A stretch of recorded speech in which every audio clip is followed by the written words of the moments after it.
Hazrat Sa'ad radiyallahu anhu states that Allah's Apostle sallallahu alayhi wasallam afforded a group of people some wealth while I was also sitting along with them. Allah's Apostle sallallahu alayhi wasallam left a person among them and did not grant him anything, though he was my favorite. I went and stood by Allah's Apostle sallallahu alayhi wasallam and quietly submitted. O Allah's Apostle sallallahu alayhi wasallam, why did not you grant him something? By Allah Jalla Jalaluhu, I consider him a believer. He sallallahu alayhi wasallam said, or a Muslim.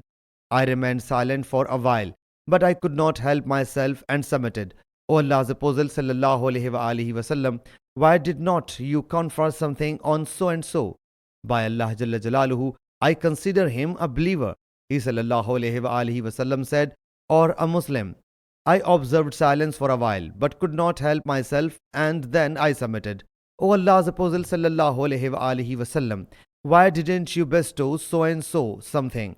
By Allah Jalla Jalaluhu, I consider him a believer. He sallallahu alayhi wasallam said, or a Muslim. He sallallahu alayhi wasallam then said, I give a person wealth whereas some other is dearer to me. Then he, fearing lest he should be hurled face down in hell.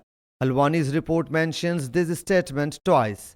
Sahih Muslim Hadees number 2430.